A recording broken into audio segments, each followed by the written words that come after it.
Yesus diberitakan pada pada tempat kelahirannya.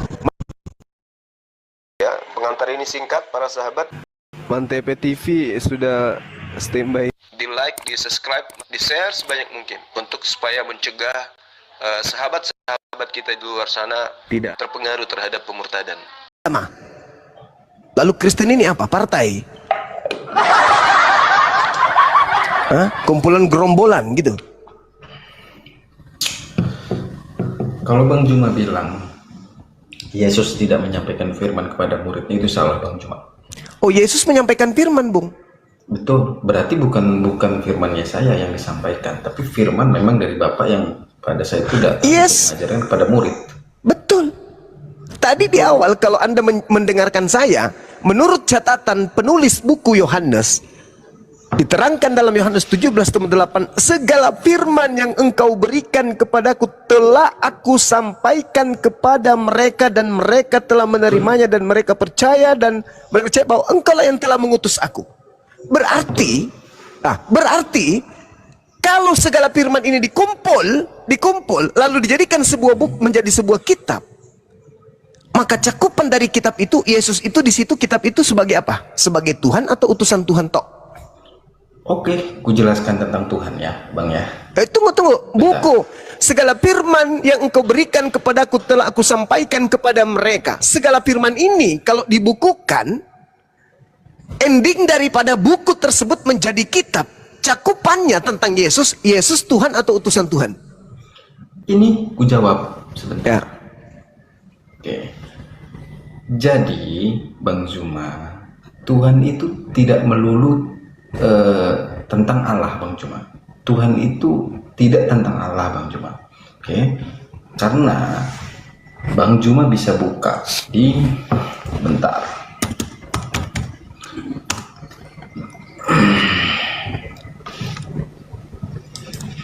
Di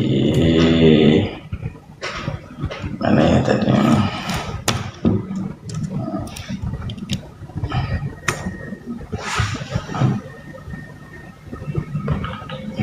Tinggal sebut aja, Bang, nanti dibantu. Sebentar, Bang, sebentar ya.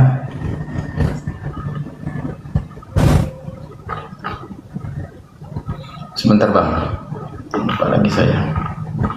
Tadi udah saya siapkan sebenarnya. Sebentar ya, sebentar.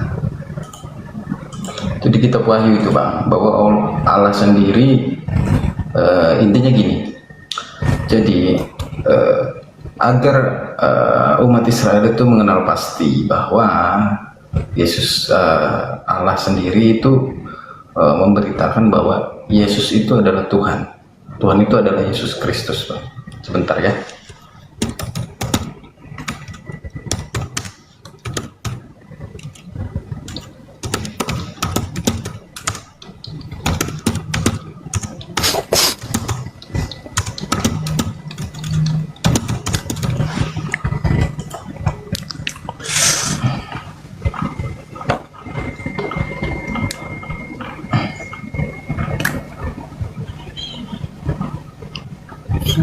Catatan Lukas kali di buku keduanya.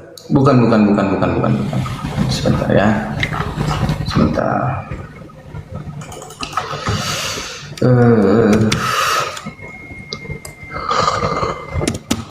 Kopi. Wahyu 2 mungkin.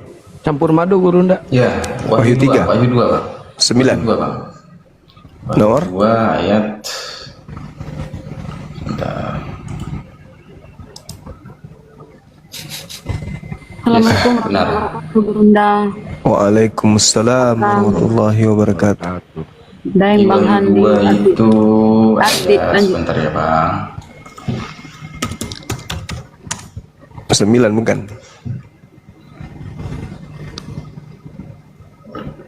Sebentar ya, Bang. Mana sih datanya ya? Cek. Lupa. Di bawah nggak ada yang jualan kopi. Kopi dong, yang di bawah, woi.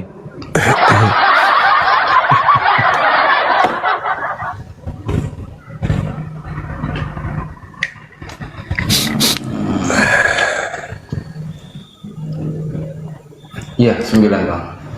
Betul. Ya, di situ kan menjelaskan tentang penderitaan Yesus Kristus, Bang. Bahwa penderitaannya itu ya menjadikan dia Tuhan, Bang. Tuhan Yesus Kristus. Allah menjadikan Tuhan itu Yesus Kristus. Mati meja. Kok mati meja?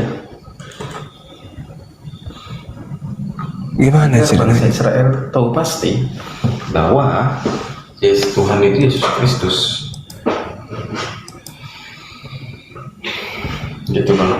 Jadi kalau bicara Tuhan itu ya Tuhan itu tidak melulu Allah, Bang. Memang Yesus itu tertulis adalah utusan, dia dibangkitkan, dia menerima firman. Tuhan di situ kurios kan? Jangan lagi ngomongin bahasa asli. Kenapa, Bang? Kok bisa-bisanya menghindari original teks Gurunda? Masalah original teks biar urusan kami di gereja yang menjelaskan kepada Anda pun nggak ngerti kok, biar urusan kami gimana sih? saya tahu kalau kurios itu Tuhan atau junjungan. Tapi jangan bahas ke sana dulu lah. Yang tertulis saja di sini. Bisa kan kita bahas yang tertulis terjemahan aja? Ya artinya mari kita kemudian berkongko-kongko sepakat untuk menjadi sesat kalau gitu.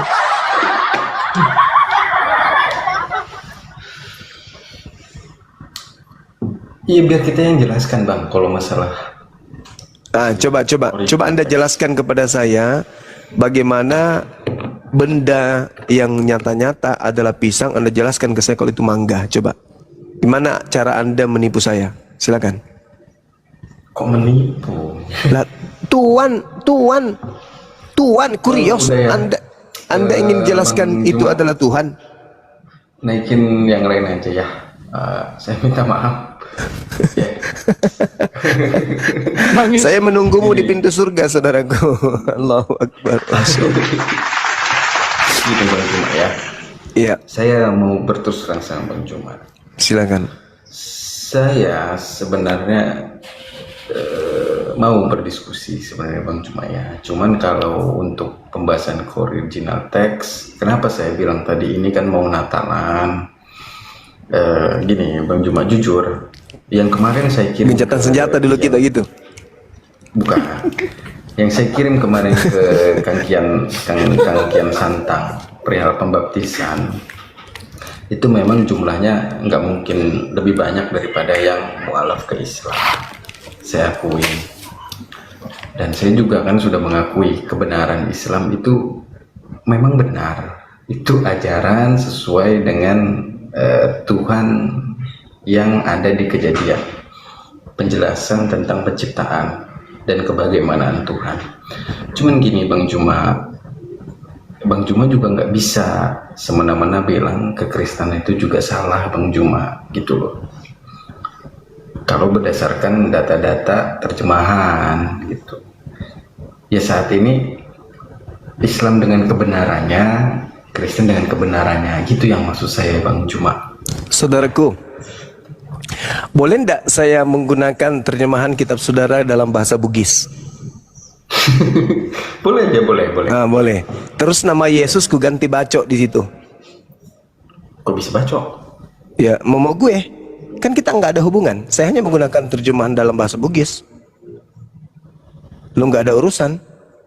Kitab lu gue ambil dan ku terjemahkan ke dalam bahasa Bugis, dan Yesus gue ganti bacok. Saya dirikan agama baru pakai terjemahan kitab lu tapi dalam bahasa Bugis. Boleh nggak? Sebagaimana kalian mengambil terjemahan kitabnya Yahudi, lalu kalian melantik yang tadinya Elohim menjadi Yesus. Sama kan? Enggak, Bang, enggak berubah. Elohim itu Bapak, Bang. Terus Efesus 2 nomor 6, nomor 7, nomor 8, siapa yang menjadi manusia? Yohanes 1 nomor 1, firman bersama dengan Bapa. Nomor 14-nya Bapa menjadi apa? Menjadi daging, menjadi Bapa, menjadi Yesus. Boleh dong sambil terjemahan kitab saudara, kemudian saya bikin agama baru namanya agama bom-bom. Terus Tuhan Anda yang bernama Yesus itu nanti saya pakaikan bahasa Bugis. Yai asenna puang Allahu puata bom puange malompoi biti nasiwali. Saya gunakan bahasa Bugis, tapi dari terjemahan kitab saudara saya terjemahkan ke dalam bahasa Bugis, lalu saya mendirikan sebuah agama baru. Lantas setelah Anda memprotes cara penerjemahan saya, ada orang yang memprotes terjemahan saya mengatakan, tidak boleh kau masuk ke original text, nggak boleh. Ini terjemahan saya, ngapain? Saya kan Tuhannya beda. Ngapain? Lu Tuhanmu Hashem, gue Tuhanku Yesus.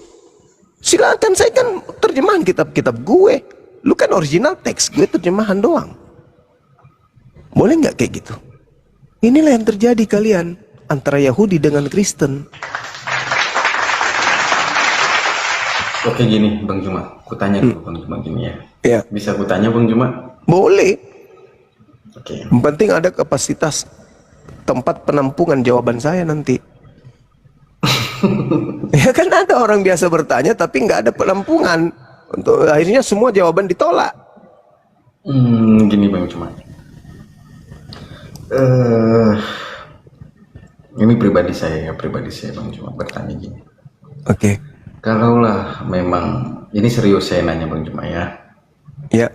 Gini Bang Juma. Di Alkitab tertulis bahwa tongkat itu akan berpindah ke bangsa lainnya Bang Juma.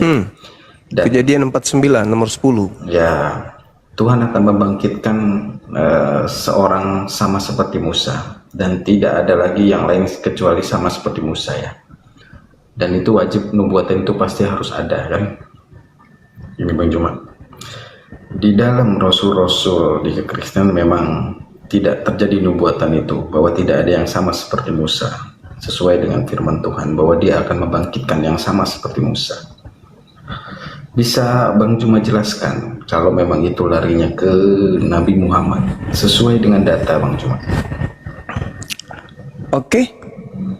Bisa? Oke ya, Bang Juma. Saya pasti nampung lah. Saya kan nggak sesuai dengan pikiran Bang Juma. Bang Juma mikir orang itu langsung nol gitu. Enggak saudara, enggak. Santai aja kita. Jadi ketika diceritakan kemudian di dalam Al-Quran, Qul nazzalahu ruhul kudus, katakanlah Roh Kudus yang datang menyampaikan kemudian kebenaran kepada Nabi Muhammad dengan kebenaran. Qul nazzalahu ruhul kudus min rabbika bil haqq.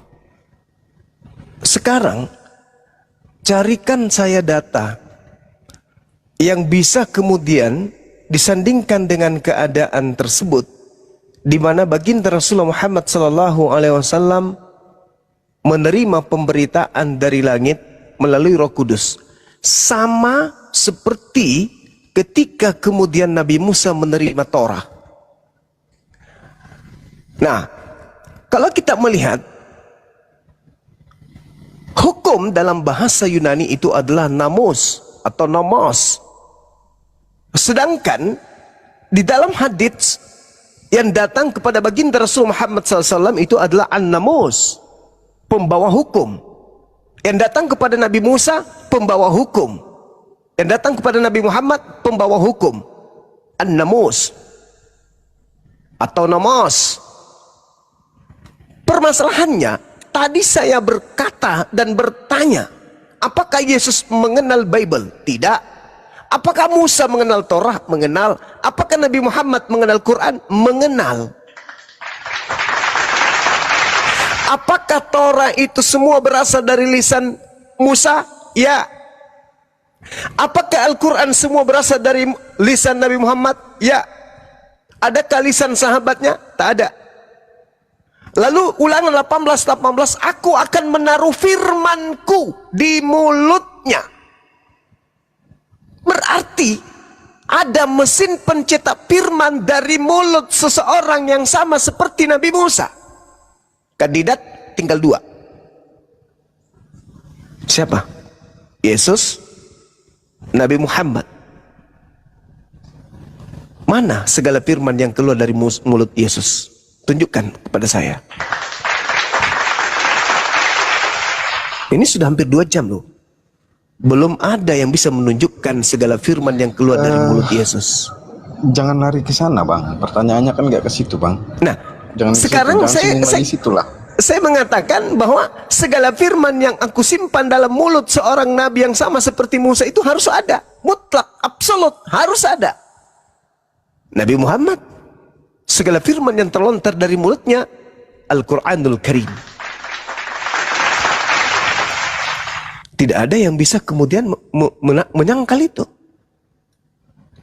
Bahwasanya ketika Al-Quran menceritakan madalla sahibukum wa magawa, kawanmu Nabi Muhammad tidak sesat dan tidak keliru, wa ma yantiqu anil hawa, dan tidak pula berucap tentang Al-Quran dan penjelasannya berdasarkan hawa nafsunya. In huwa illa wahyu yuha, dialah Al-Quran, tidak lain kecuali wahyu yang disampaikan kepadanya. Allamahu syadidul quwa, yang diajarkan kepadanya oleh yang sangat kuat, yaitu Roh Kudus. Sekarang permasalahannya adalah Ulangan 18:18 Nabi yang sama seperti Musa. Apa yang sama seperti Musa? Sama-sama dilahirkan ayah ibu, sama-sama membawa hukum baru, sama-sama membebaskan kaumnya, sama-sama menghantam semua hukum-hukum jahiliyah yang ada di hadapannya. Ayo, Nabi Musa kemudian memberikan tanah Kanaan, Nabi Muhammad memberikan tanah Mekah. Dah. Nabi Musa kemudian pengajarannya memberikan Baitul Maqdis, Nabi Muhammad memberikan kemudian Hajar Aswad, Ka'bah di Mekah. Nabi Musa membawa hukum kepada kaumnya, Nabi Muhammad membawa hukum untuk kaumnya. Musuh-musuh Musa ditaklukkan, musuh-musuh Nabi Muhammad dihancurkan. Jelas itu. Musa membawa hukum, Nabi Muhammad membawa hukum. Musa membawa kitab, Nabi Muhammad membawa kitab. Musa berperang, Nabi Muhammad berperang. Nabi Musa dalam tekanan, Nabi Muhammad dalam tekanan. Nabi Musa menang dari tekanan, Nabi Muhammad menang dari tekanan. Nabi Musa diterima kaumnya, Nabi Muhammad diterima kaumnya. Pernah ditolak kaumnya, Nabi Muhammad pernah ditolak kaumnya. Apa yang tidak sama seperti Nabi Musa? Meninggalnya sama. Apa yang tidak sama? Kitabnya sama. Terlontar dari lisan dua nabi tersebut, ya. Apa yang beda? Nabi yang sama seperti Nabi Musa, Bismi Anoki, Nabi itu akan mengucapkan atas namaku dalam Ibraninya, Ulangan 18. Dalam Al-Quran, Bismillah. Lalu, apa yang beda? Hanya kedegilan, ketegaran tengkuk, lalu melemparkan kemudian kebenaran itu di belakang pundaknya, sehingga gengsi untuk menerima Nabi yang sama seperti Nabi Musa, tak lain dan tak bukan adalah baginda Rasulullah Muhammad sallallahu alaihi wasallam. Wa man azlamu mimman iftara 'ala Allahil kadziba wa huwa yud'a ila Islam. Itu kata Quran. Ketika masih ada orang hari ini mendengarkan tentang Islam dan mengatakan Islam itu dan masih menceritakan tentang Allah sesuatu yang tidak benar, setelah Islam datang kepadanya, maka mereka dihitung orang-orang zalim. Wa man azzamu mimman iftara 'ala Allahil kadziba wa huwa yud'a ila Islam. Siapakah yang lebih zalim daripada orang yang mengada-adakan kebohongan tentang Allah padahal dia diseru kepada agama Islam? Anda bingung, mana yang Tuhan? Bapa, Yesus, Roh Kudus. Tapi Islam datang menyeru tentang Allah. Tapi Anda tidak mau menerima itu, maka Allah mengatakan, Wallahu la yahdil qaumaz zalimin. Allah tidak memberi petunjuk kepada mereka kaum yang zalim. Anda zalim, Bu. Zalim terhadap diri Anda sendiri. Contoh kezaliman yang sederhana yang Anda lakukan. Anda tidak mau menyentuh original teks kitab saudara, sementara saudara sendiri sadar bahwa lebih valid original teksnya daripada terjemahan. Tapi Anda mau hidup di terjemah, itu zolim namanya. Zolim. Apa Anda kira Anda hidup menjadi batu? Apa Anda kira hidup Anda itu selama-lamanya? Tidak, Bung. Detik demi detik, menit ke menit, menjadi jam, jam menjadi hari, menjadi minggu, menjadi bulan, menjadi tahun. Sampailah Anda membusuk dalam kubur. Hari ini, Anda masih bisa tersenyum. Masih bisa melenggang tersenyum. Kenapa? Karena masih ada pilihan. Antara Anda mau meluk Islam atau Anda tetap dalam kekufuran. Masih tersenyum. Tapi ketika ajal Anda sudah dicabut oleh Allah, tak ada lagi senyum. Karena tak ada pilihan. Anda hanya berurusan dengan akhirat. Tidak bisa Anda balik. Kalau sekarang Anda masih bisa berpikir, Islam Kristen, Islam Kristen. Kalau aku masuk Islam, aku nggak bisa makan babi lagi dong. Aku masuk Islam nggak ada perpuluhan lagi dong. Aku masuk Islam, aku disunat. Aku masuk, aku masuk Islam berarti, waduh, bahaya ini. Mending aku di sini. Itu masih ada pilihan. Tapi ketika kematian sudah datang, apa Anda pikir masih bisa memilih? Enggak. Salah memilih dalam hidup ini, kekal di neraka. Itu kuncinya. Anda dilahirkan menjadi seorang Kristen. Saya dilahirkan menjadi seorang Muslim. Apakah Anda akan berpikir Tuhan itu pilih kasih? Tidak. Apa buktinya? Anda Anda Kristen dari lahir, saya Islam dari lahir. Saya ditakar, perbuatan saya kemudian diselidiki. Pekerjaan saya kemudian diteropong oleh pencipta langit dan bumi. Ketika saya melakukan A, dosa. Ketika saya melakukan B, amal. Sehingga syarat dalam kehidupan saya itu cenderung jatuh kepada kemaksiatan. Tetapi Anda, tidak ada perintah, wahai orang-orang kafir, lakukanlah puasa sebagaimana orang terdahulu melakukan puasa. Wahai orang-orang kafir, sujudlah kamu sebagaimana orang-orang terdahulu sujud. Gak ada perintah itu. Anda bebas. Mau merasakan apapun silakan. Mau makan apapun silakan. Mau minum apapun silakan. Mau bersetubuh dengan siapapun silakan. Anda bebas. Tak ada perintah Tuhan kepada Anda. Anda yang membuat-buat perintah sendiri. Jangan begini. Kata siapa itu? Siapa yang membuat? Ya Anda sendiri. Aturan agama internal Anda sendiri. Paulus lah yang membuat aturan itu. Tapi bukan Tuhan yang mengatur Anda. Anda lebih menghambakan diri kepada manusia daripada Tuhan. Ketika hari ini Anda bersyahadat, La ilaha illallah Muhammadar Rasulullah, maka segala dosa-dosa yang pernah Anda lakukan putih bersih, nol. Dan amal-amal perbuatan baik yang pernah Anda lakukan selama Anda hidup masih tetap diperhitungkan oleh Allah. Anda tidak memiliki dosa seketika ini, hari ini juga, saat ini juga. Saya mungkin ada dosa tadi siang. Anda bersih. Itulah keistimewaan orang yang mu'alaf. Membawa kemudian tumpukan-tumpukan amal kebaikan ketika dia menjadi non-muslim. Begitu masuk Islam, dosa-dosanya yang lalu-lalu dihapuskan. Amalan-amalan baiknya tidak dihapuskan. Subhanallah. Anda jauh. Hebat kan? Berarti Allah itu adil. Sekarang permasalahannya, adakah Anda ingin melembutkan hati Anda? Adakah Anda ingin menggunakan akal sehat Anda? Atau Anda jatuh pada kategori wallahu la yahdil qaumaz zalimin. Allah tidak akan memberi petunjuk kepada kaum yang zalim. Anda zalim, Bang. Anda tahu Yesus manusia. Anda tahu kitab Anda bukan firman Tuhan. Anda tahu kitab Anda hanya terjemahan. Anda tahu Yesus tidak memberikan validasi terhadap kitab saudara. Tapi Anda rela hidup di situ, mengajarkan keturunan saudara, anak saudara, istri saudara, cucu saudara. Sama halnya Anda adalah sang pembinasa yang berdarah dingin.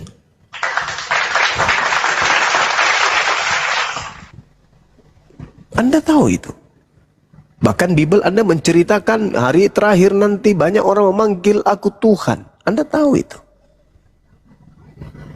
Berarti keturunan Anda kelak, kalau Anda kemudian tidak mengajari dia untuk tidak manggil Yesus bagi Tuhan, keturunan Anda secara turun-temurun akan bertemu dengan Yesus dan akan diusir. Cucu Anda akan mengatakan, saya diajarin sama kakek, namanya Arom. Arom menunjuk kakek bapaknya, aku diajarin sama bapak gue. Akhirnya Anda dengan leluhur Anda dan cucu-cucu Anda sama-sama menjadi bahan bakar api neraka jahanam. Na'udzubillah semua na'udzubillah. Hari ini ada kesempatan, lembutkan hati saudara. Anda nggak rugi masuk Islam. Masuk Islam Anda cinta kepada Yesus. Anda mendudukkan Tuhannya Yesus sebagai satu-satunya Tuhan. Tidak ada ruginya masuk Islam.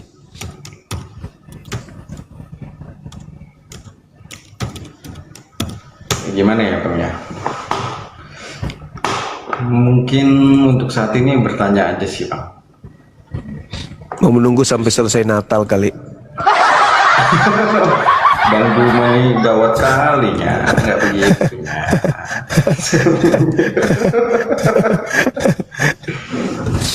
Iya silakan. Bang Juma, misalkan kita mengakui bahwa ada nabi memang di Arab telah datang yang sama seperti Musa sesuai firman Tuhan, misalkan Bang Juma, kita mempercayai juga Tuhan itu satu, Tuhan yang diajarkan oleh Nabi Muhammad, tapi tanpa melalui pengajaran Nabi Muhammad, apa bisa Bang Juma? Yang tadi, waman azlamu mimman iftara 'ala Allahil kadhiba wa huwa yud'il Islam. Gimana? Tuhan egois dong kalau kayak gitu, mengharuskan mengikuti Nabi Muhammad. Lah, Tuhan jangankan meminta kita untuk mengikuti Nabi Muhammad, untuk sekedar diskusi agar kita dicipta dalam bentuk pria ataupun wanita, lahir dari rahim ibu bernama si Fulan dan seterusnya, kita nggak diberi. Kenapa? Karena kita tatarannya makhluk, dia maha kuasa. Apapun yang dia kehendaki itulah yang terjadi. Makanya coba secara logika aja dulu. Umat Islam ibadah, mereka disuruh wudhu. Ketika mereka buang angin, nggak disuruh mandi, bukan pantatnya yang dibersihin, tapi wudhu kembali. Kenapa bisa demikian? Itu perintah. Sami'ana wa ta'ana, kami mendengarkan dan kami mentaati. Kan yang diuji di sini sejauh mana kita mentaati perintah Tuhan. Kan itu. Kalau tidak mau taat perintah Tuhan ya sederhana. Masuk dalam kategori bembek, kambing. Itu gak perlu taat perintah Tuhan. Tapi kalau selama dia manusia, apa yang kuperintahkan, ya lakukan dong. Wa ma khalaqtul jinna wal insa illa liya'budu. Aku tidak menciptakan manusia kecuali hanya untuk beribadah kepadaku. Dan apa upahnya? Surga. Jannah. Di sana tak ada lagi sakit, tak ada lagi penyakit, tak ada sedih, tak ada haru, nggak ada. Yang ada hanya kebahagiaan. Tuh. Sekarang kalau Anda menderita oleh karena sholat, oleh karena puasa, berapa tahun? Ya 30 tahun lah misalnya. Tapi setelahnya hidup kekal, Anda bahagia selama-lamanya. Kan hanya itu yang Anda inginkan hindari kan? Sholat, puasa, nggak mau nggak mau satu istri aja, aku mau lebih dari satu istri. Itu aja kan yang ditakuti oleh saudara-saudara kita yang sudah bisa mendapatkan hidayah. Waduh, kalau saya masuk Islam ini, saya harus 5 kali sehari sujud. Saya ada pengalaman seorang pendeta dari Mamasa, pernah nelpon saya masih ingat, sering saya ceritakan. Bang Soma, ya paman, boleh nggak saya masuk Islam tapi sholat saya ya bolong-bolong lah, orang saya sekali seminggu aja beratnya minta ampun. Apalagi ini 5 kali sehari. Pusing saya lihat itu teman saya Bang Suma. Kenapa? Saya belum ngapa-ngapain, belum baca beberapa lembar Bible, lewat lagi asar. Belum lagi baca beberapa lembar, lewat lagi maghrib. Begitu aja terus kalian tiap hari. Pening aku lihat. Saya aja capek. Gimana saya mau masuk Islam? Padahal saya tahu Islam itu betul. Tapi berat Bang Suma. Itu pertanyaan pertama. Kemudian beberapa saat, entah 1 minggu, 2 minggu kemudian dia nelpon lagi. Namanya Pendeta Yusuf. Mudah-mudahan beliau dengar. Habis itu ditanya lagi, Bang Suma, bisa nggak saya masuk Islam tapi sekali-sekali saya makan babi, boleh ya? Karena itu makanan kesukaan saya. Jadi dia gitu. Saya nasihatin, nggak bisa Bang, kita harus tunduk apa yang diperintahkan oleh Allah. Dalam Islam, ad-dunya sijnul mu'min wa jannatul kafir. Dunia ini adalah penjara bagi kita dan surga bagi orang-orang kafir. Habis itu saya lupa, saudara, terjadi kejadian kebakaran di kantor saya waktu itu. Dalam keadaan sibuk, saya ngurusin teman-teman dari polisi yang menangani kasus, lalu kemudian dari pimpinan, sibuk saya ngurusin itu. Tiba-tiba ada yang datang tuh, Bang, ada yang mau ketemu. Siapa?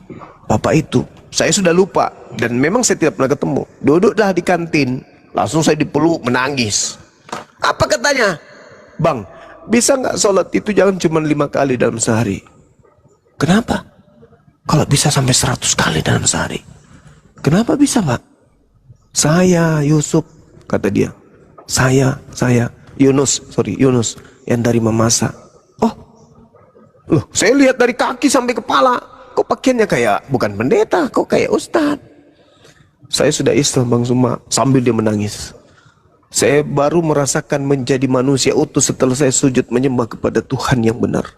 Boleh nggak minta sama Tuhanmu supaya sholat ini jangan cuma 5 kali? Sambil dia gemetar. Tapi saya tahu dia bertanya tidak butuh jawaban. Gemetar meluk saya. Terus saya dorong dia, dorong pelan-pelan. Terus saya bilang, bagaimana dengan babi, Pak? Waduh, jangan sebut itu. Saya langsung mual. Nggak bisa lagi saya membayangkan itu. Begitu saya bayangkan, saya mual. Mau muntah. Subhanallah. Itulah hidayah. Sekarang baru sholawat masjid, dia sudah ada di masjid duduk. Dan dia lebih nampak keislamannya daripada saya sendiri. Karena saya kalau berpakaiannya seperti biasa. Beliau sudah menggunakan baju sunnah. Pakai surban dia kemana-mana. Itu dia. Jadi kalau hidayah sudah datang, nikmatnya beribadah itu tidak salah ketika dikatakan Nabi Muhammad itu ibadah sholatnya pada malam hari membuat betisnya bengkak-bengkak, itu tidak salah. Saya sendiri bukan pamer. Saya pernah merasakan nikmat level posisi nikmatnya ibadah seperti itu. Bukan seperti Nabi Muhammad, tapi mendekati seperti itu. Kenapa? Saya tidak hitung waktu. Saking nikmatnya komunikasi dengan pencipta itu. Nikmat sekali. Sholat tak terasa waktu. Semuanya indah. Perut lapar pun indah. Orang dicaci maki pun indah. Orang jahat pun indah. Menjadi konsumsi yang nikmat. Kejahatan-kejahatan yang muncul di sekeliling kita menjadi sesuatu yang indah. Senyum yang ada. Kebahagiaan yang ada. Kenapa? Karena merasa dekat dengan Sang Maha Suci. Jadi tak ada beban. Tak ada beban sama sekali. Maka jangan heran ketika saudara-saudara melihat teman-teman kita jamaah tablik. Dari gunung ke gunung, dari lembah ke lembah, mereka jalan kaki kemudian. Kenapa? Mereka merasakan nikmatnya bersama dengan Allah. Mereka keluar 3 hari, 6 hari, 40 hari, 4 bulan. Mereka menikmati itu semua. Nikmat. Napasnya bersama dengan Allah. Jalannya bersama dengan Allah. Nikmat sekali, nikmat sekali. Bahkan diancam kematian pun dia hanya tersenyum. Kenapa? Dia merasa dekat dengan Sang Pencipta. Jadi di Islam itu sangat indah. Makanya Islam itu dikatakan Islam. Apa itu Islam? Damai, sejahtera. Itu Islam. Netral dia. Entah itu kulitmu hitam, kulitmu putih, matamu sipit, bola, perutmu gendut, kurus. Begitu Islam, tak ada suku, tak ada kemudian bahasa, tak ada kemudian tahta, tak ada harta, tak ada, rata di situ. Makanya Anda lihat masuk di masjid. Saya lebih dulu sebagai clearing service berdiri di depan, presiden datang, Pak Prabowo datang. Saya geser dari barisan pertama, tidak mungkin. Pak Prabowo paling belakang datang, kalau perlu dia di belakang pintu dia berdiri. Yang di depan, yang datang lebih dulu adalah cleaning service, tukang beca, tukang batu. Tidak mungkin Pak Prabowo bisa menggeser orang-orang tersebut. Itulah di dalam masjid, tak ada pangkat, tak ada harta, tak ada pakaian, tak ada kemudian jabatan. Rata di hadapan Allah. Itulah di masjid. Gitu saudaraku. Jadi indah di Islam itu, sangat indah. Nah, terus kemudian kenapa orang selalu bertanya, Islam itu bullshit, Islam itu pembohong. Kenapa? Mereka itu menyembah sesuatu yang tidak ada. Nah, justru karena Tuhan kami itu ada dan posisinya sebagai Tuhan, bukan ada sebagai benda. Kalau ada sebagai benda, maka dia harus diwujudkan. Tapi karena dia ada sebagai Tuhan, maka dia meliputi alam semesta. Sanurihim fil afaq. Sanurihim ayat fil afaq. Itu jelas itu. Jadi ketika kemudian kami menyembah kepada Allah, bukan hanya sekedar ritual sujud, rukuk, berdiri, enggak. Tapi dalam keadaan kami duduk, berjalan, itu kami bersama dengan Allah.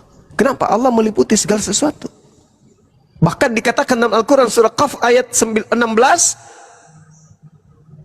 aku lebih dekat kepada hambaku manusia daripada manusia itu kepada urat lehernya. Coba ada nggak jarak kita dengan urat leher kita? Nggak ada jaraknya. Tapi Tuhan lebih dekat kepada kita daripada urat leher kita. Itulah hebatnya Islam. Makanya jangan cari mana Tuhan. Enggak, Tuhan itu maha melihat, Tuhan itu maha mendengar. Tuhan itu ada. Bukan ada di mana-mana, enggak. Tuhan itu ada, meliputi alam semesta ini. Makanya dia mengatakan bahwa kepada mereka yang mencari aku, katakan aku lebih dekat kepada dirinya daripada dirinya terhadap urat lehernya. Apa pembuktiannya secara biologis? Sekarang Anda lihat telapak kaki Anda. Anda tidak merasakan, dulu dia imut, sekarang dia sudah keriput. Siapa yang mengatur itu semua? Bahkan tangan kita ini bukan punya kita. Bibir kita bukan punya kita, telinga kita bukan punya kita. Lalu mana punya kita? Kita nggak ada. Kita ini milik Allah. Nggak ada kita ini. Kita ini miliknya Allah. Kita nggak ada. Yang kamu garuk itu bukan kepalamu. Iya dong. Rambutmu yang kamu rapikan bukan punyamu. Bukan. Saya sudah dengarkan. Ya, itu semua milik Allah. Segala sesuatunya adalah milik Allah. Sebenarnya gini sih Bang Juma, kalau penjelasan Bang Juma ya hampir sama. Sebenarnya kita pun di gereja begitu penjelasannya. Kepunyaan di dunia ini kepunyaan milik Tuhan semuanya.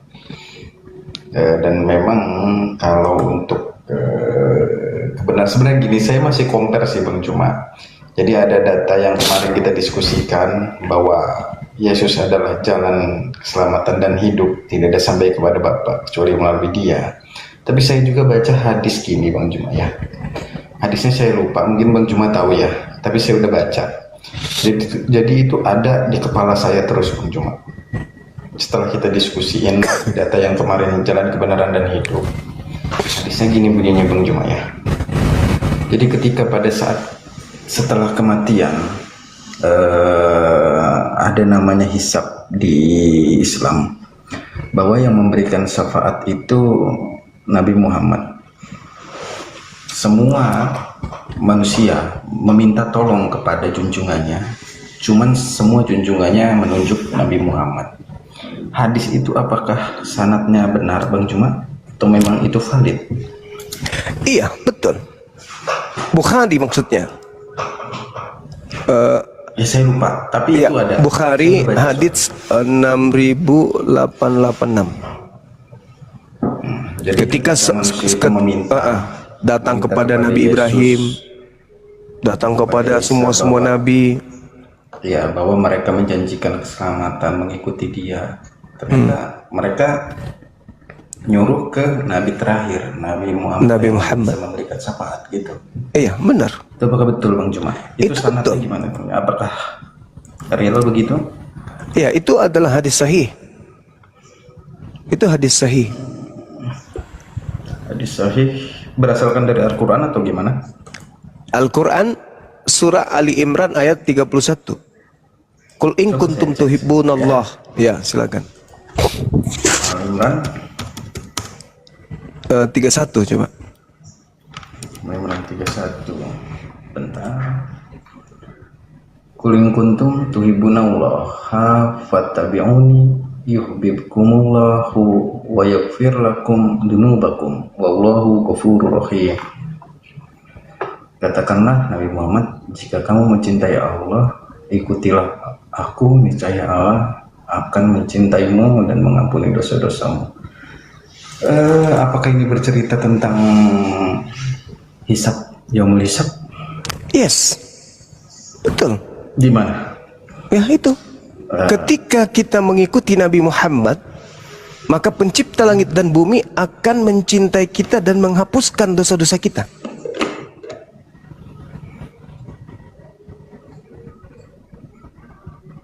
Fattabi'uni. Ini Allah sendiri yang ngomong. Ya, kul, itu perintah kepada Nabi Muhammad. Katakanlah kepada mereka. Kemudian di dalam Al-Quran surah At-Taghabun ayat 9, Allah Subhanahu wa taala menjelaskan, Bismillahirrahmanirrahim, yauma yajma'ukum liyaumil jam'i dzalika yaumut taghabun. Ingatlah hari ketika Allah mengumpulkan kamu pada hari perhimpunan, yaitu hari kiamat. Itulah hari pengungkapan dosa-dosa. Siapa yang beriman kepada Allah dan mengerjakan kebajikan, niscaya dia akan menghapus dosa-dosanya dan memasukkannya ke dalam surga. Mereka kekal di dalamnya selama-lamanya. Itulah kemenangan yang agung. Zalikal fawzul azim.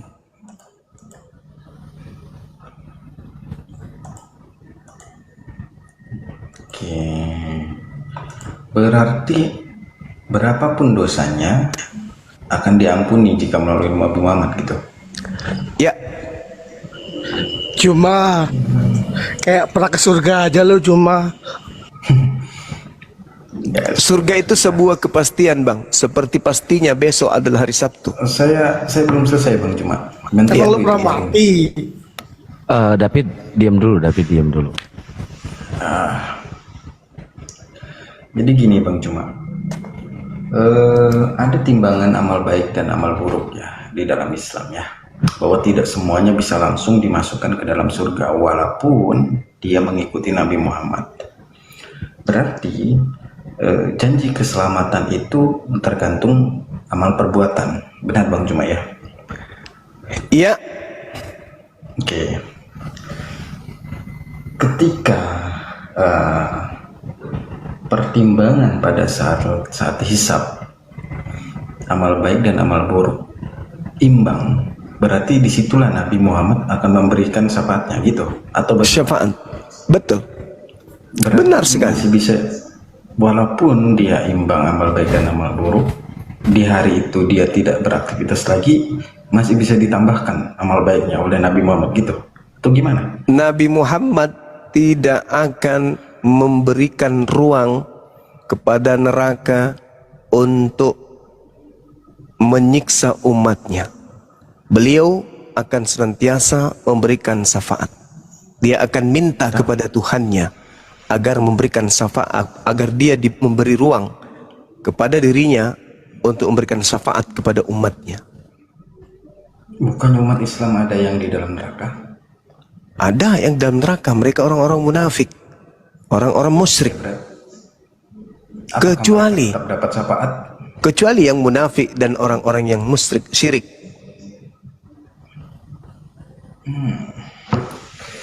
Saya masih belum nyambung ini Bang Juma. Jadi gini, Bang Juma Iya. bilang tadi tidak akan disentuh api neraka untuk umatnya Nabi Muhammad. Itu yang pertama. Tapi di sisi lain umat Islam pun ada yang di neraka. Itu gimana maksudnya Bang Juma? Yang munafik, musyrik. Munafik. Oh, nggak bisa. Nggak bisa. Baginda Rasulullah Muhammad SAW tidak bisa memberikan syafaat kepada orang-orang yang munafik, orang-orang yang murtad, orang-orang yang musyrik, menyembah selain daripada Allah. Tapi umatnya yang tidak melakukan dosa tersebut, tapi melakukan dosa yang lain, Nabi Muhammad memberikan syafaat kepada mereka. Kan sudah ada ajaran. Gimana? Berarti kesimpulannya, walaupun di dalam hatinya mempercayai satu Tuhan dan percaya Muhammad itu nabinya, kalau dia melakukan perbuatan syirik, berarti dia tetap kekal di neraka gitu. Yes. Kalau syirik itu nggak bisa diampuni. Berarti nggak menjamin keselamatan dong mengakui itu. Ya. Tidak ada keselamatan bagi orang yang syirik. Tidak ada keselamatan bagi orang munafik. Sekarang begini saudara, ada nggak umat Islam yang bisa menjamin dirinya tidak melakukan dosa dalam sehari? Nggak ada kan? Semua manusia nggak ada yang bisa jamin. Nah itu dia. Makanya manusia berat. hidup butuh jaminan, Bang. Tidak ada yang bisa menjamin bahwasanya kemudian Yesus berarti Yesus tidak menjamin. bagi yang Yesus. percaya. Kecuali yang percaya, sama seperti Nabi Muhammad. Kan tadi dalilnya kita sudah baca kan, Ali Imran ayat 31. Yang mengikut, Tapi yang Bang Juma mengikut. bilang, Apakah orang munafik mengikut? Tidak kan? Tapi percaya. Apakah orang syirik Percaya. mengikut? Kan tidak. Tidak dibenarkan karena Nabi Muhammad tidak pernah mengajarkan itu. Kalau orang yang disebut munafik itu saudara, dia sudah tahu hukum tapi dia langgar. Yang disebut syirik itu adalah dia sudah tahu Tuhan itu Allah tapi dia masih menuhankan yang lain. Dia udah tahu, berarti dia sengaja. Berbeda dengan orang yang melakukan dosa bukan karena dia sengaja, bukan karena dia ingin musyrik pada Tuhan, bukan karena dia berpura-pura, bukan. Kayaknya saya harus belajar tentang itu sih. Soalnya saya belum dapat definisi syirik, musyrik itu memang. Kalau syirik ada itu yang- menyembah, mengakui Allah itu satu-satunya Tuhan, tapi juga masih percaya yang lain. Ada yang bisa memberikan keselamatan selain daripada Tuhan pencipta langit dan bumi. Ada yang bisa memberikan rezeki selain daripada Tuhan. Misalnya dia sholat, tapi terkadang juga dia pergi ke kuburan minta nomor di sana untuk pasang nomor apa itu. Itu namanya syirik. Itu yang enggak diampuni oleh Allah. Kemudian yang disebut berarti ngerujuk ke data tidak boleh ada ilah lain selain Allah. ya betul, nggak boleh ada ilah lain selain daripada Allah. Kemudian disebut munafik, dia sholat hanya untuk disanjung orang, dia bersedekah hanya untuk pamer ke orang, dan begitu seterusnya. Orang munafik diberi kepercayaan, kemudian berkhianat, berjanji berdusta. Itu orang munafik, berpura-pura, kamuflase, hanya ingin menipu orang. Mati dalam keadaan seperti itu tidak diampuni oleh Allah. Orang-orang munafik itu tempatnya paling rendah di neraka. Berarti yang dibutuhkan oleh Nabi Muhammad adalah umatnya yang tulus. Kalaupun dia jatuh dalam dosa, dia kembali bertobat, menyesali perbuatannya. Makanya dikatakan tadi di dalam ayat suci Al-Quran yang saya bacakan, yauma yajma'ukum, pada hari penghimpunan, orang-orang yang beriman kepada Allah, orang beriman itu yang tidak menduakan Allah, mengerjakan amalan kebajikan, artinya mereka ikhlas dalam beramal, maka Allah menghapuskan dosa-dosanya, lalu memasukkannya ke dalam surga. Satu-satunya nabi yang menjelang kematiannya menyeru kepada Tuhannya terkait umatnya hanya Nabi Muhammad. Ummati, ummati, ummati, umatku, umatku, umatku. Ada Tuhan mau meninggal, malah dia minta tolong untuk diselamatkan dirinya sendiri. Eli, Eli, lama sabaqtani, Tuhanku mengapa kau meninggalkan aku? Tapi Nabi Muhammad dia nggak peduli dirinya, dia lebih peduli kepada umatnya. Itu baru dikatakan kasih yang sejati. Ada Tuhan mati, justru dia mau Tuhanku mengapa kau meninggalkan aku? Mati dia. Tapi Nabi Muhammad, ummati, ummati, umatku, umatku, dia malah mengkhawatirkan umatnya daripada mengkhawatirkan dirinya. Malah dia berdoa kepada Allah, ya Rabb, Katakan kepada pencabut malaikat, apakah seperti ini sakitnya sakaratul maut? Ya. Apakah umatku juga kelak akan merasakan sakit seperti ini? Kata malaikat, ya. Tolong berikan semua kesakitan sakaratul maut umatku itu biar aku yang merasakan, jangan mereka. Bayangkan cintanya Nabi Muhammad kepada kami umatnya. Ingat saudaraku, di bumi kita, di dunia kita ini, di negara manapun, seorang raja, seorang presiden, orang kaya raya, seorang pejabat negara, atau apapun itu, ketika dia ingin mati, dia selalu berwasiat apa? Kuburkan aku di pemakaman keluarga. Kuburkan aku di samping istriku. Kuburkan aku di tengah-tengah anakku. Itu raja. Itu presiden. Nabi Muhammad kerajaannya sudah 1400 tahun tidak pernah luntur. Tapi apa kata beliau? Kuburkan aku di tengah-tengah sahabat-sahabatku. Kenapa harus di tengah sahabat? Kenapa enggak di tengah keluarga? Karena yang menyampaikan risalah keislamannya untuk menyelamatkan umat manusia adalah sahabat-sahabatnya dan juga keluarganya. Untuk menjadi saksi bahwa dia dan sahabatnya adalah satu ajaran. Orang-orang kalau kaya raya, kalau jadi pemimpin, kuburkan aku di pemakaman keluargaku ya, di samping istriku. Nabi Muhammad enggak. Kuburkan aku di samping sahabatku, karena mereka lah yang berjasa kelak untuk mengajarkan ajaran ini kepada umatku, sehingga umatku jauh dari api neraka jahanam. Satu-satunya manusia yang mati, mayatnya tidak diinginkan kemudian oleh orang-orang sekampung, orang-orang banyak sekelilingnya untuk jangan dikuburkan. Hanya beliau.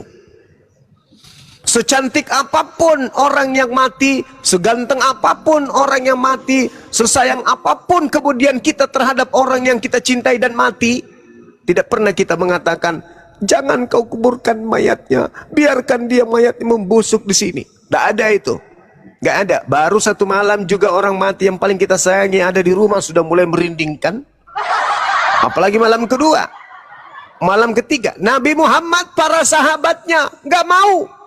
Gak mau, jangan kau pergi, jangan kau makamkan jasad beliau. Saking cintanya orang-orang terhadap Nabi Muhammad, sampai mayatnya pun masih dicintai. Begitu harumnya akhlaknya, begitu harumnya kemudian petua-petuanya, begitu indahnya ajarannya, sehingga orang sekelilingnya tidak rela. Jangankan beliau, mayatnya pun tidak rela ditinggalkan oleh beliau, oleh mereka. Mereka nggak mau, mereka nggak ridho. Saking cintanya. Datang kita, orang yang hidup 1400 tahun setelahnya, dia kan pedofil, dia kan tukang kawin, dia kan begini. Halo, memang lu sesaman dengan dia? Baca kitab di mana lu? Nuduh beliau seperti itu, memfitnah seperti itu. Buku apa yang kamu baca? Kamu lulusan pesantren mana sampai kau bisa dapat informasi-informasi seperti itu? Kami yang belajar puluhan tahun, ratusan tahun, ribuan tahun tentang Nabi Muhammad tidak pernah mendapatkan kemudian berita pemberitaan seperti itu. Itu hanya dihembuskan orientalis barat untuk menutupi kebaikan, kebenaran, kemuliaan baginda Rasul Muhammad SAW agar orang tidak masuk Islam. Yesus baru 3 jam mati, langsung mau dikubur. Turunkan dia sampai Yusuf Arimatea, Maria, Nikodemus sembunyi-sembunyi ke Pilatus. Bang, apa? Turunkan jenazah guru kami, Tuhan kami. Kenapa? Kami mau kuburkan sebelum sabat. Belum apa-apa juga baru 3 jam. Kami mau dikuburkan, pokoknya kami nggak boleh lewat hari sabat. Kuburkan. Nabi Muhammad sampai harus berseteruh hanya karena mayat beliau. Allahumma salli ala Sayyidina Muhammad. Ada Tuhan mati bukannya disimpan dulu supaya kita puji, supaya kita sembah dan seterusnya, malah diminta sembunyi-sembunyi. Nikodemus, Maria dan juga Yusuf Arimatea minta sembunyi-sembunyi. Bang, kami mau ambil jenazah guru kami ya. Kenapa rupanya? Kami ingin kubur sebelum sahabat. Kenapa? Nggak boleh dia. Pokoknya harus kalian kuburkan. Apa ini? Buru-buru kali. Berarti nggak ada sayang, nggak ada cinta. Kalau di Islam, ini mau dimakamkan. Tunggu dulu dong. Anaknya yang dari Jakarta belum datang. Tunggu dulu, masih ada anaknya. Kalau ini nggak ada pokoknya kuburkan. Udah mau sahabat, kuburkan pokoknya. Sembunyi-sembunyi pun diambil jenazahnya, lalu dikubur. Nah, inilah bukti wujud cinta. Orang kita lihat saudara, kalau ada orang dibenci sekampung, yang ada adalah kewajiban orang sekampung memakamkan orang yang dibenci itu. Apakah dipertahankan tinggal jenazahnya? Enggak. Kalau perlu belum mati udah dikubur. Kalau orang dibenci nih, baru masih bernapas satu-satu, tapi kan orang dibenci, udah kubur lah, hampir cepat, mengganggu aja nih. Tapi kalau orang disayang, berat rasanya sampai menghantarkannya itu ratusan ribuan manusia. Kalau orang disayang, berbaris orang sampai ke pemakaman. Karena orang disayang. Bagaimana dengan Nabi Muhammad? Dunia berkabung ketika beliau meninggal. Dunia berkabung. Nah, bagaimana Yesus ceritanya bang ketika dia mati? Ada nggak muridnya mengantarkan ke pemakaman? Sederhananya gini, katanya dia bangkit hari ketiga. Ada nggak muridnya yang menunggu detik-detik kebangkitannya? Kalau ada satu, saya berhenti menjadi apologet Islam. Saya ulang, kalau ada satu murid Yesus yang menunggu Yesus bangkit pada hari ketiga, saya berhenti, saya tutup apologet Islam Indonesia. Kalau ada satu muridnya yang menunggu kebangkitan Yesus, tak ada satupun murid yang menunggu kebangkitannya, nggak ada. Kebangkitannya memang nggak ada yang tahu, bang. Kebangkitannya memang nggak ada yang tahu. Gimana ceritanya? Matius 12 nomor 38 sampai nomor 40. Angkatan jahat ini minta satu tanda dan tidak akan diberikan satu tanda selain tanda Yunus. Sebab Yunus 3 hari 3 malam dalam perut ikan. Demikian juga anak manusia, Yesus katanya, akan keluar dari perut bumi hari ketiga. Kenapa nggak ada yang nunggu? Malah ketika ada muncul Shalom alaihim, mereka kaget dan ketakutan sebab mengira melihat apa? Jangan kesana dulu. Melihat hantu. Na'udzubillah summa na'udzubillah. Coba kalau Nabi Muhammad kemudian datang. Kan itu diyakinkan lagi, bang, bahwa kalau nggak percaya suruh pegang langsung kan, suruh raba langsung kan. Iya, itu dia saudaraku, itu dia sampai memelas-melas. Ada apa kalian ini? Akulah ini. Lihatlah tanganku, lihatlah kakiku, rabalah aku. Masih ketakutan, masih juga orang nggak percaya. Adakah di antara yang memiliki makanan? Dikasihlah ikan goreng dan sedikit madu. La haula wala quwata illa billah. Artinya kebangkitan itu tidak diinginkan oleh murid-muridnya.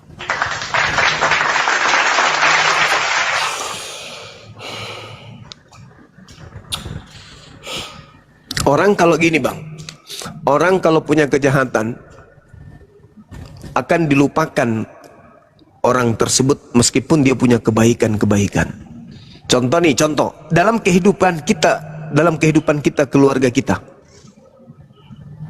kita nih, orang tua kandung yang melahirkan kita berkabung menyebut namanya itu paling setahun, 2 tahun, 3 tahun, 4 tahun, 5 tahun, 6 tahun, 7 tahun. Aduh, itu hebat kali.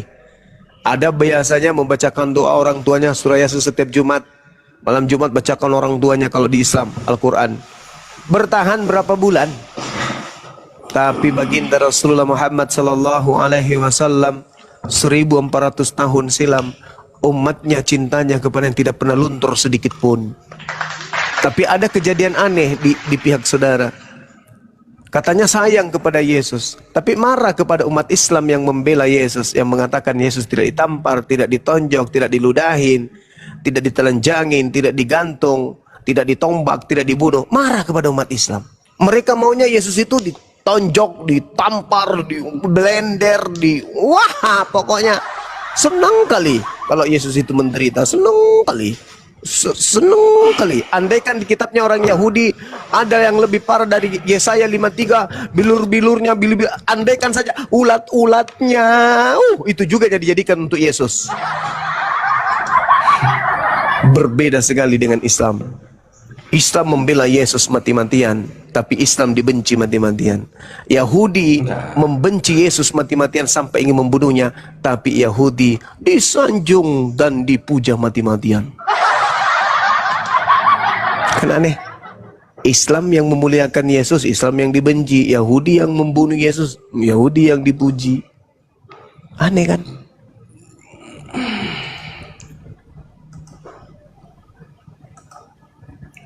Ya, saya kira begitu Saudara Aaron. Oke. Thank you, Bang Juma. Thank you juga saudaraku. Mudah-mudahan Anda dapat hidayah. Lembutkan hati saudara. La ikraha fiddin. Tak ada paksaan dalam agama Islam. Tugas kami hanya menyampaikan.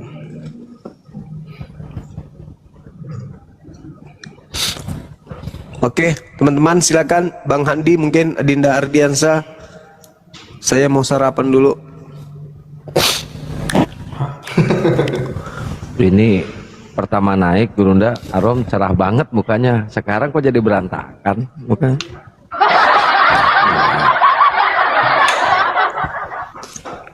Beliau otaknya berfungsi, kawan. Susah. Orang cerdas itu nggak bisa menyembunyikan kebenaran. Sulit. Sebenarnya gini, Gurunda ya. Kalau gimana ya ngomongnya? Gimana? Gini. Contoh ya. Kita ada tema Natal ini Bang Juma ya. Hidup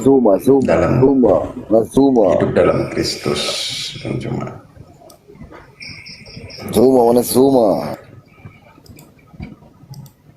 Jadi saya temukan beberapa data literasi tentang ayat-ayat kalau untuk hidup dalam Kristus untuk tahun 2026 agak kesulitan memang jujur saya, tapi ada sih data yang saya dapatkan, cuman harus butuh literasi banyak, cuman tetap menyangkutnya itu tetap ke hadis yang ada pada Islam. Itu saya jujur saya Bang. Iya. Bahwa memang kita nggak bisa lepas dari pengajaran Islam ya, perihal kehidupan beragama dan perihal iman untuk mendapatkan kehidupan kekal. Masih banyak data-data yang kita bawa dari sudut pandang Islam. Itu memang sulit terlepaskan. Bahkan beberapa pun saya tanya, ada nggak literasi di dalam kekristenan sendiri untuk mendapatkan pengajaran real dari pribadi Kristen sendiri gitu. Tapi memang belum dapat sih, belum ada sih. Itu sih. Iya. Menarik. Ya, jadi ke pendeta-pendeta semua itu sebenarnya dapat literasinya dari pengajaran Islam. Iya. Saya ngerti sebab salah satu bini dari ponakan saya itu adalah ponakan dari seorang pendeta. Beliau anak yatim piatu, dibesarkan oleh seorang pendeta. Kemudian beliau merantau ke Malili, jumpa dengan ponakan kandung saya, mereka menikah. Saya jumpa, bahkan saya sampai hari ini alhamdulillah saya masih pelihara mereka. Meskipun anak mereka sudah ada 3. Saya dulu saya sering diskusi sama beliau. Dia bilang gini sama aku, Abah, tanteku itu kan pendeta. Ya, yang sering saya ceritakan dulu. Terus dia sebelum berkhutbah itu dia baca terjemahan Al-Quran. Ya, itu, saya tanya. Itu fakta. Ah, tuh, saya tanya. Loh, kamu tahu dari mana? Ya saya tahu karena saya dampingi selalu. Terus sampai di gereja dia ngapain? Dia menggunakan kalimat-kalimat terjemahan itu ke jemaat. Tapi jemaat tidak tahu kalau itu terjemahan Quran. Seakan-akan itu adalah dari Bible, padahal itu dari Al-Quran. Benar nggak itu, saudaraku? Benar kan ya? Ya, betul. Memang Masya betul. Itu faktanya betul memang. Cuman kan gini Bang Juma ya. Kalau menurut saya ya, itu sih sebenarnya saya nggak akan bilang saudara-saudara saya itu maling ya dari data Islam. Cuman kan yang kita sampaikan kan yang baik-baik ya, pengajaran baik kan. Jadi menurut saya sah-sah aja sih gitu loh. Iya. Tapi kalau dalam bermusik mungkin dikenakan loyalty lah. Saya udah pernah bilang gini Bang Cuma sama teman-teman saya ketika ada acara mungkin ya, terus akan menggunakan khutbah. Kenapa ada perdebatan diskusi dalam Islam dan Kristen? Karena dari kita sering menggunakan data-data yang memang itu miliknya Islam, kepunyaan orang Islam gitu loh.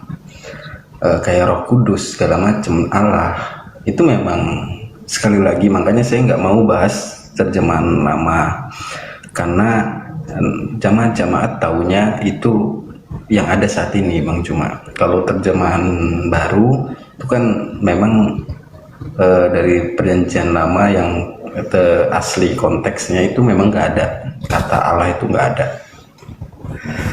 Maksud saya tadi kan memberhentikan untuk ngecek data aslinya ya, agar nggak terlalu jauh lah melenceng dari konteks ini gitu loh, apakah Yesus kenal Bible gitu. Nggak perlu juga jamaat lari ke sana juga gitu Bang Cuma. Iya. Gini Bang Cuma ya, saya mewakili mungkin mereka yang belum mengerti dan belum paham jamaat yang suka marah-marah kalau naik. Mungkin mereka juga nggak tahu bahwa literasi atau khotbah-khotbah yang digunakan pada saat menjelaskan firman Tuhan di Alkitab atau di Bible itu penjelasannya memang menggunakan pengertian-pengertian tentang Islam. Seharusnya sih mereka sadar diri itu sih, tapi ya udahlah. Iya, Masya Allah. Jadi saya mau bilang gini, Rom, isu. Tunggu. Bahkan Bang Juma mungkin tahu Tiberias ya Bang Juma ya. Ya. Nah, Tiberias itu mungkin yang terkenal Pendeta Marcel ya. Konfirm aja ke Pendeta Marcel bahwa memang literasi yang digunakan pada saat khutbah minggu itu firman Tuhan cuma 2 yang dibawa. Tapi kenapa bisa sampai setengah jam atau 1 jam dia di atas mimbar? Ya karena itu membawa literasi atau pengertian-pengertian yang ada di hadis atau di silsilah dari umat Islam. Sejarah kebudayaan Islam itu dibawa, biasanya gitu.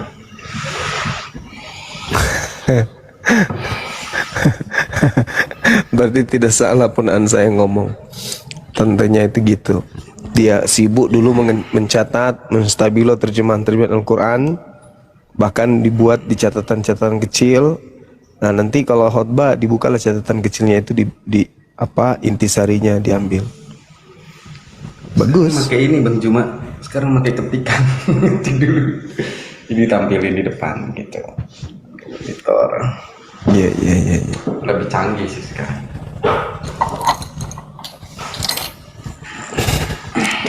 Oke, mungkin saya ngopi dulu ya.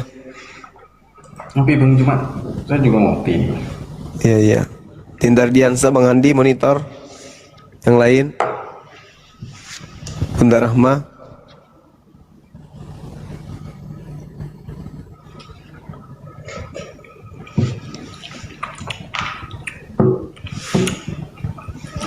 Saya nggak takut ngomong begitu yang di bawah ya, karena itu memang kita harus akui dan kita yang sampaikan juga yang baik-baik kok, nggak yang aneh-aneh dan nggak ciplak banget juga, kita juga ada improve-nya di dalam.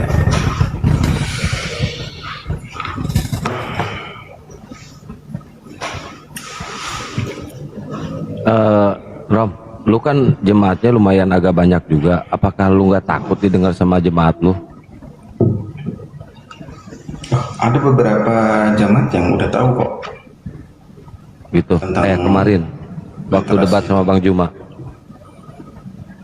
Betul, karena memang apa ya, data-data itu nggak bisa terlepas dari buku-buku yang kita pelajari sebelumnya. Karena di STT itu betul kata Bang Juma, kita mempelajari Islam. Jadi kita tahu literasinya.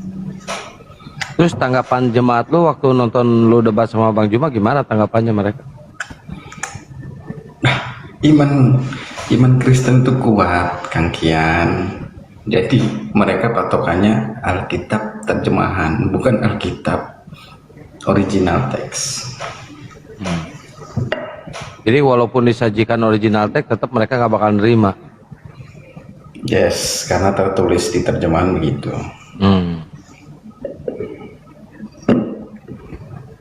Terus menurut lu sendiri ini terjemahan ini asli apa gimana? Jangan paksa saya untuk lari ke sana lah. Enggak, Ya. gua minta kejujuran lu aja. Jangan sampai lu menuhankan ini- LAI. Ini direkam kok. Enggak. Nih tisu dulu. Mau tisu? Enggak. Jadi gini, kita punya sebenarnya kitab-kitab yang lama atau original teks juga ada sebenarnya. Cuman nggak mungkin kita baca di mimbar kan itu. Kenapa nggak mungkin? Ya zaman nggak ngerti kok bacaannya gimana. Enggak, harusnya kalau dibacakan dulu kayak di Islam, Al-Qurannya dulu dibacakan dulu baru terjemahannya. Apakah nggak bisa kayak Oh, gitu? nggak bisa gitu. Kita kan ada pujian-pujian di dalam gereja, nggak cukup waktunya.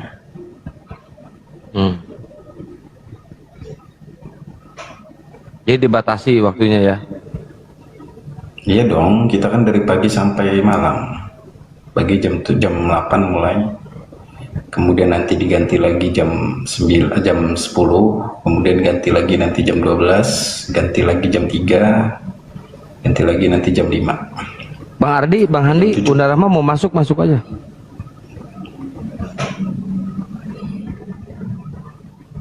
Berat, Paman.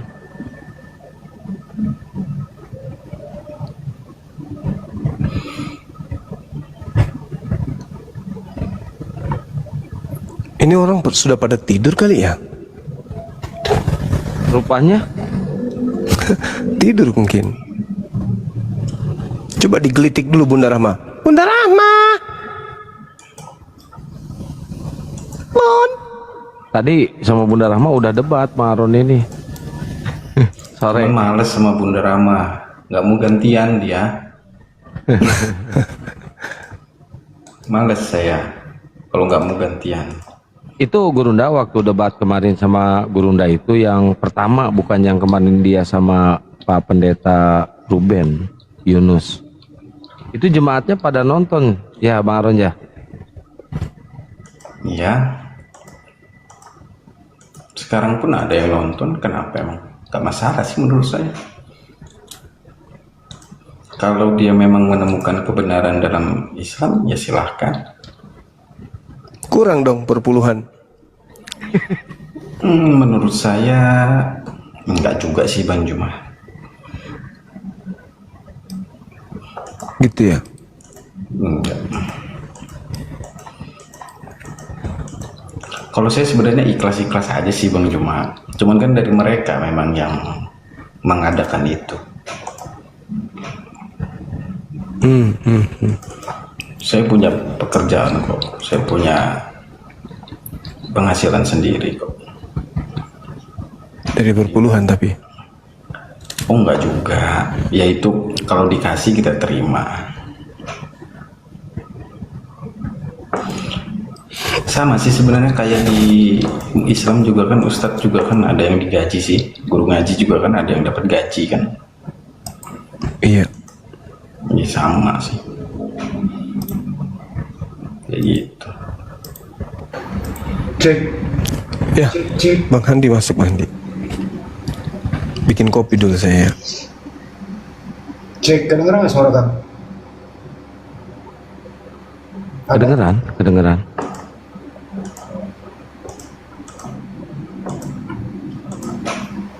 Masuk Bang Handi. Bang Arom. Oh iya. Tadi saya dengar gitu bahwa di STT itu belajar Al-Quran juga ya? Belajar saya udah khatam 2 kali Al-Quran, Bang Andi. Oh, yang mengajarkan Al-Quran itu orang mana? Iya ada lah, nggak perlu ini juga lah Bang Andi. Maksud gua orang mana, Bang? Maksudnya orang ustadz atau pendeta yang mengajarkan Al-Quran? Dia pendeta senior sih, dosen pendeta. Pendeta itu menguasai keilmuan apa mempelajari Al-Quran? Mengajarkan lagi gimana?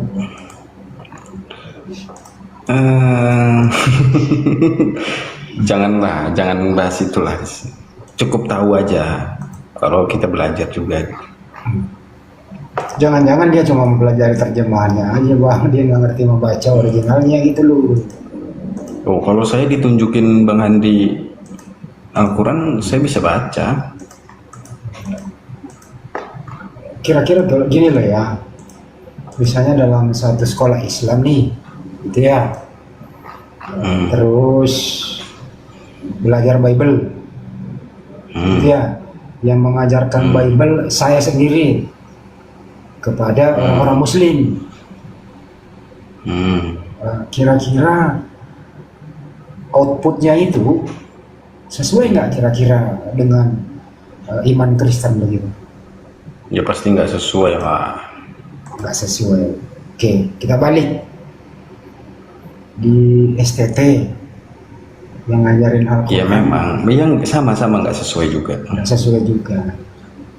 Berarti kesimpulannya adalah alumni STT yang mempelajari Islamologi, gitu ya, itu kalau nggak salah itu 3 SKS apa 2 SKS ya, Bang? Ada 3 dia Bang. 3 SKS artinya itu adalah belajar sia-sia karena tidak sinkron dengan apa yang dipelajari yang punya kitab. Enggak begitu. Makanya saya belajar Bang, makanya saya belajar sendiri. Enggak, ini secara umum loh logikanya. Saya nggak nuduh abang loh ya. Secara umum iya. Iya, Makanya gitu. saya pelajari sendiri literasinya, karena ayat yang dibawakan kan kadang nggak mungkin pengajaran satu agama itu mengajarkan tentang ini aja gitu. Makanya saya nyari literasi. Masa sih nggak ada ajaran yang lainnya gitu? Ketemunya di mana sih sampai ketemu ajaran begini gitu? Dan itulah tadi saya kasih contoh. Suara saya mendengung ya?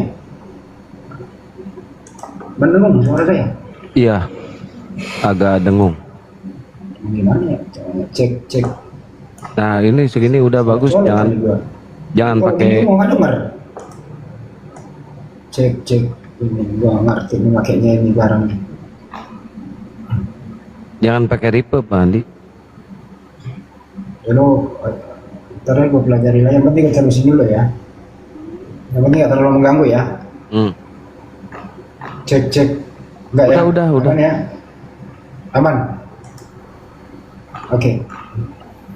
Jadi sama halnya dengan kalau Bang Juma gitu ya, mengajarkan Bible ke umat Islam, pasti pendeta mengatakan itu gabrul pasti itu nggak mengerok. Ya betul lah.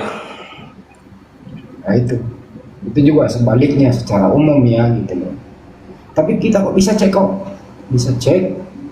tolong nanti misalnya ada dosen STT nih yang pernah mengajar Islamologi, ketemukan aja dengan Bang Juma.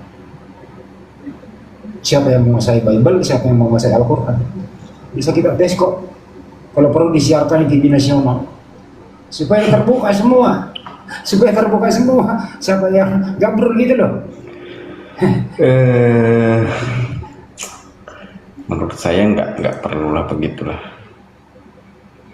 Supaya begini loh Bang Arom, supaya nggak banyak korban.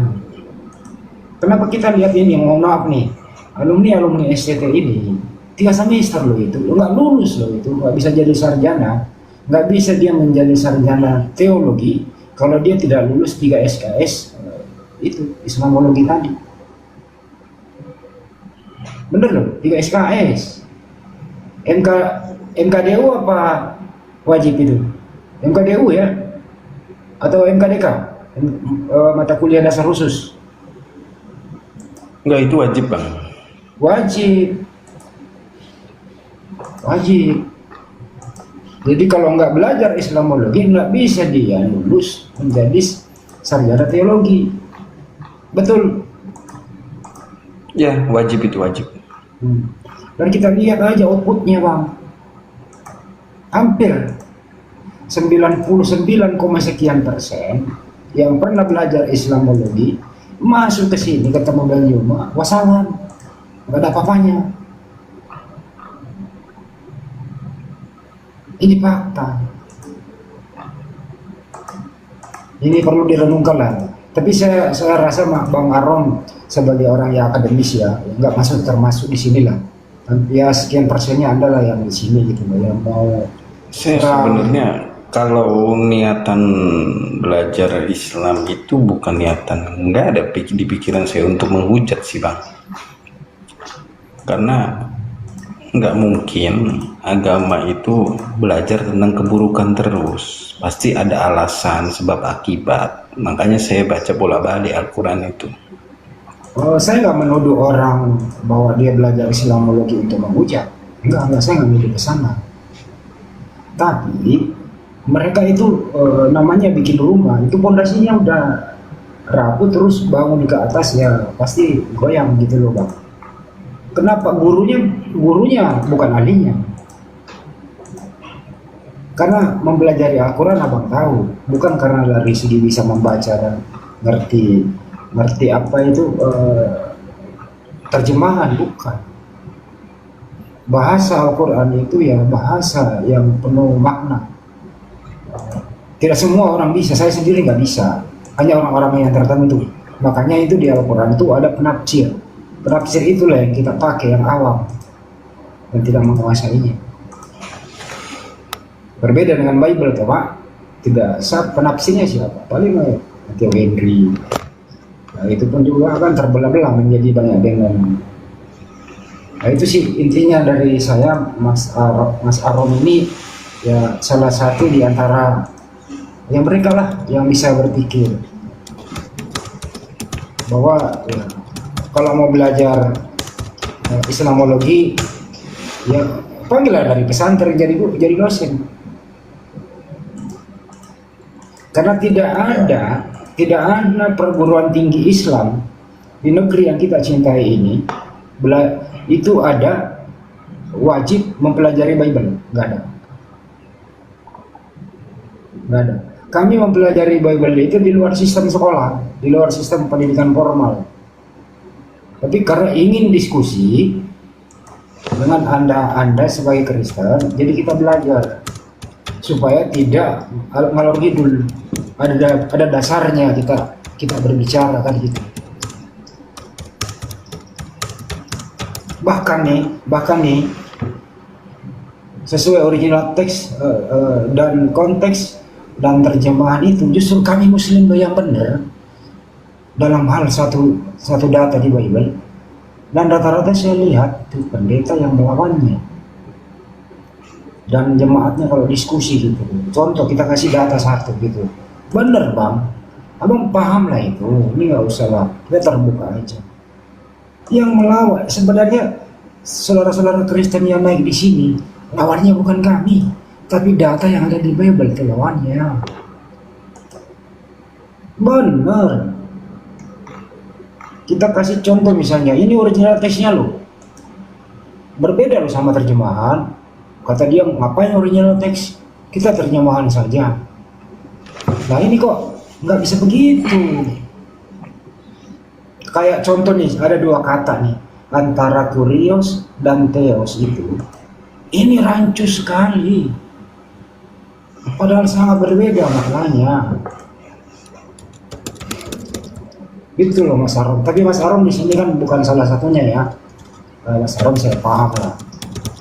Anda kan ini orangnya terpelajar, santun, dan ya ingin belajar, tidak neko-neko gitu. Kira-kira itu sih dari saya. Terima kasih semuanya. Saya ini ada abang di bawah, Bang Andi diam, ya saya diam. Makasih ya abang ya. Saya disuruh diam sama netizen.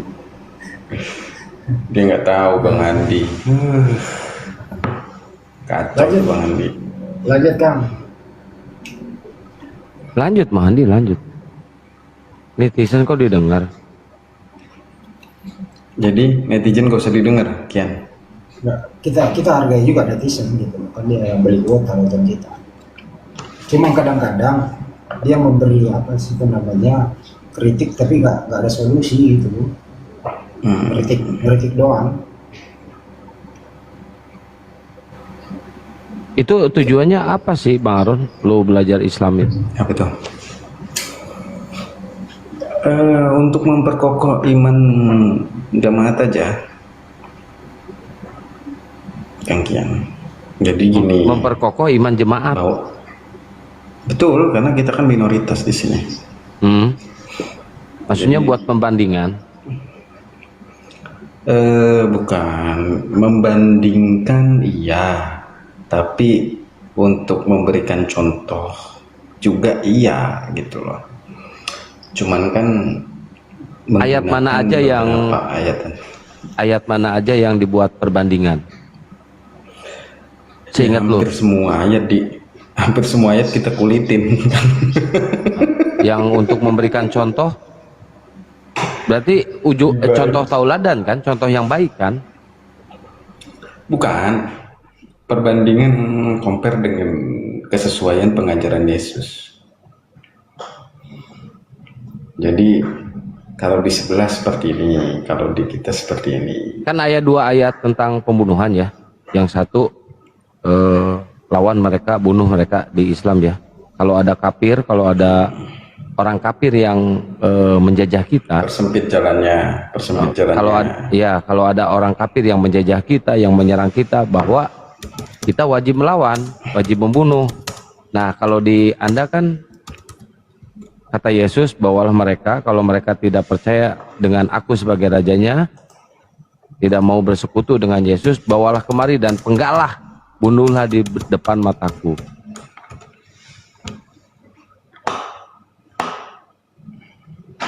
Itu suka disampaikan nggak ayat-ayat seperti itu? Enggak lah, enggak. Kenapa? Enggak. Kalau di Islam kan semua Quran dari awal sampai akhir semua disampaikan. Ya ngapain? Konteksnya apa? Kan kita kan kalau di gereja kan sesuai tema yang akan dibawakan. Kenapa nggak pernah bawa tema itu? Ya ngapain?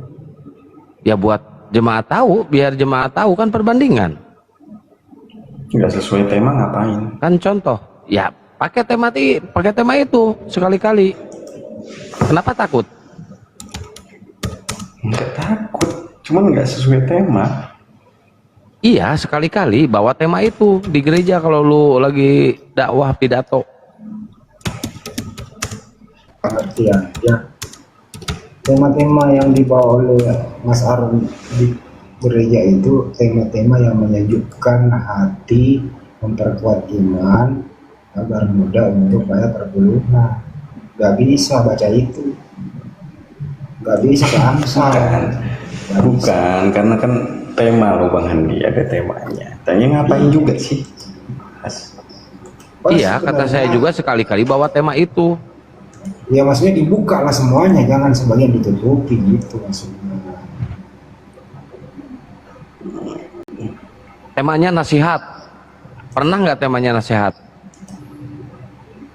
Nasihat pernah. Nah, kalau nasihat pernah, kenapa nggak dibawain Amsal? Kan Amsal nasihat tuh, Amsal 7 pasal 18.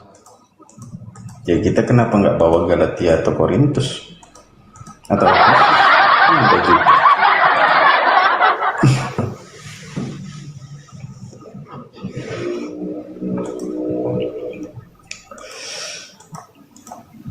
Ini songkar salah colok kali gue ya, terlalu Kang ya.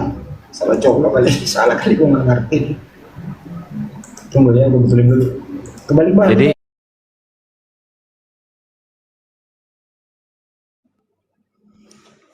Semua bagus sih Kang, cuman temanya aja yang nggak masuk mungkin.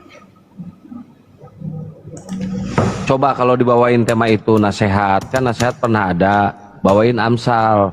Kan lagi penuh nih, apa namanya, jemaat lagi penuh nih, lagi khusyuk gitu Kak. Itulah kita memuaskan birahi sampai pagi, mumpung suami di luar kota. Menggap-menggap itu jemaat semua, gua jamin. Menggap-menggap itu. Menggap. Dengerinnya, aduh, payah itu. Bubar langsung pada pulang semuanya. Ayo mah, pulang mah. Ayo mah, pulang mah. Nah, yang mau, ayo Pak, pulang Pak. Cepet Pak, pulang Pak. Kang Kian, gue tadi Baik. beli duren, gue campur kopi. Enak Durennya kali itu. nggak terlalu manis tapi durennya nih. Gue Enak lagi kalau nyari campur. duren yang manis. Gua suka banget durian sama kopi, gua suka banget itu Cak. Itu buat biar kuat ngamsal itu.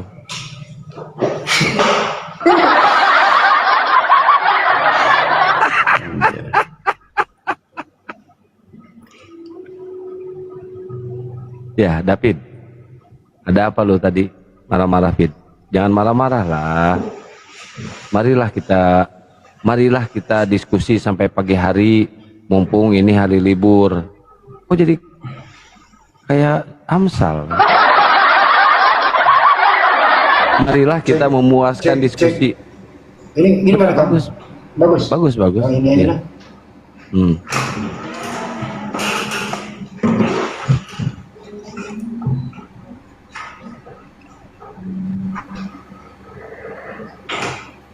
Ya, Hizkiyah. Oh, bahaya, bubar. Ayo, masuk lagi, Pak Andi. Coba Kang. Cek satu, satu dalam tiga, tiga dalam satu, cek satu, satu dalam tiga, tiga dalam satu, cek. Ya udah, Bagus, Pak coba. Andi. Bagusan yang ini ya, mendem katanya ya. Udah. Ya beda lah kayak di rumah. Mendem, Waduh. agak tenggelam. Nggak keluar.